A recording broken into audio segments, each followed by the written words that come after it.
tea time, you'll be slapping on the factor 50, Constantine. Diamond Challenge Sculls. This is race number 12 on semi-finals day. The long, lonely route forwards. And I'm watching Hamish Harding on the buck station there. I'm entirely convinced about the racing line adopted there. But he's got a lead.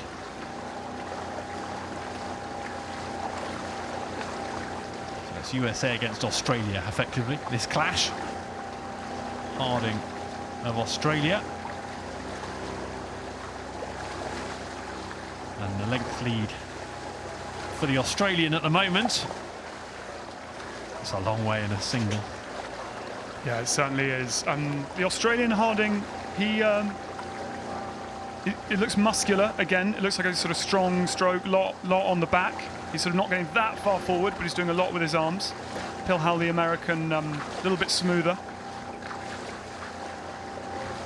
And these leads really can quickly be overturned. We've seen a couple of very good 8 races today where there have been suggestions that a lead could be overturned, and there's been a bit of toing and froing, but in these singles anything can happen right to in front of stewards. I think that's right. It's much easier to affect a change of speed in the smaller boat, particularly in the single, mainly because of the physics of the boat, but also because you're one person and you can go when you want to go, whereas it's harder to coordinate that in a big crew boat. The Hal and the Berkshire station boat with the early work to do, all in black, and then the boat to the left of your screen. Yeah, I have to say, I mean, you're a fool to make predictions at this point, but I do think Plihal looks a little bit more within himself there, maybe. Yes, Plihal, early stages, a bit of energy conservation going on, perhaps. Had a dramatic race yesterday. A couple of evenly matched scullers on the water yesterday, beating the Dutchman by 3 1/4 lengths. Plihal yesterday from the USA.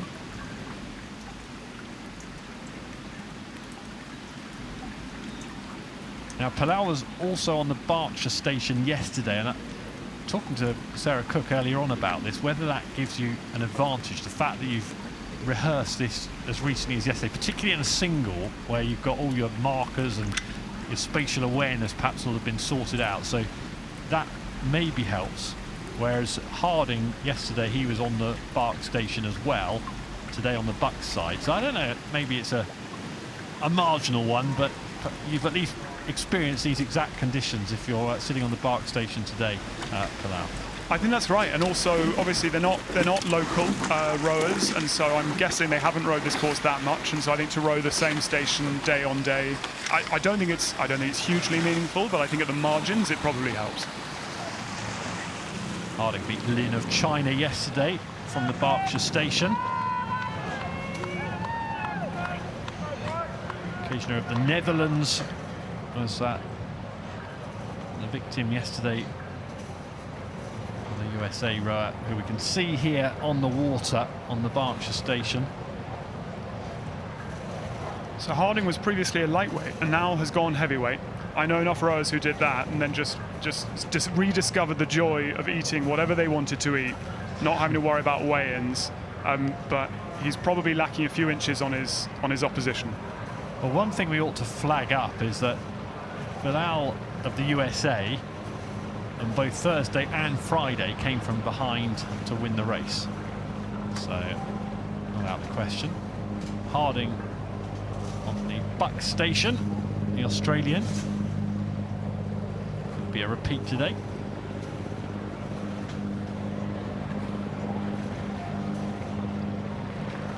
But on that Berk station now, settled into a good lead. This has been a good race. Singles. Anything can happen. Although yeah, I think Harding probably adopted the right strategy, try and get off the line quick, try and put Plihal under some pressure. But I do think Plihal looks quite assured now. Never say never, but I'd be quite surprised if he got overhauled from this position.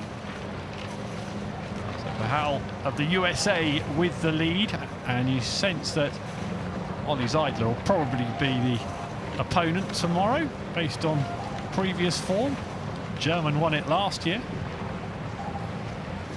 be a good matchup. We'll find out at 11:50, by the way, because Ollie Zeidler's on the water then against Gutierrez, the Spaniard, who I've been really impressed with the regatta so far. So that'll be one to watch at 11:50. The other Diamond Challenge Sculls semi-final. I'm trying to read as much as I can into the body language at this stage and the technique. And which boat do you rather be in here, Constantine? I mean, there's no question, is there? I think being up, the thing with being up is you know what you're doing is enough, so you just carry on doing it and you're relaxed. If you're down, you know that you've got to do more, and ironically that makes you tense up and go slower. So Plihal stretching the lead. And here's Harding, who knows there's a lot of work to do. Plihal with a lengthy lead, bit of a lean to the right from Harding. I think Plihal might have just raised the rate of striking there a little bit. Keen maybe just to shut the door on this. Some encouragement from the bank. The USA rower in great shape here, just about keeping the tempo, keeping the rhythm. Nothing silly now. And you'll be into a final tomorrow at Henley as they move in front of the regatta enclosure. I always enjoyed having Americans in my boat, not least because the American supporters are just very, very effusive and encouraging. And that seems to be the case today. So conditions challenging. We've had stronger winds at times this week. It's not the most challenging, and the rain's easing off. And no, the water's flat. Yeah. I mean, I think it's probably relatively easy conditions out there. I don't think that's a huge issue for them.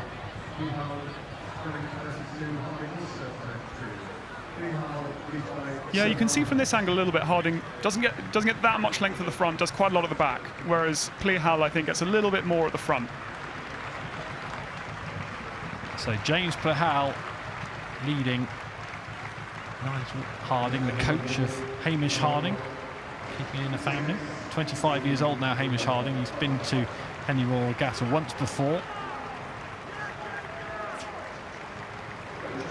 See the umpires launch just behind Hamish Harding's boat, and if anything, Plihal's added to the lead in his last few strokes in front of the stewards. Good performance, because there was a little bit of an early scare, wasn't there? Hamish Harding got out very smartly. Asked the question, as you said a while back, probably the right tactic, wasn't it? At least ask the question early in the race. It's absolutely the right thing to do. Put them under pressure. If you know you're on the back foot, why not? Why just let them row away? Plihal seems to have taken the rate of striking down, just soak up the atmosphere in the enclosures a bit, and why not? Because tomorrow is going to be a very, very stern test for him. Yeah, James Plihal, the winner there.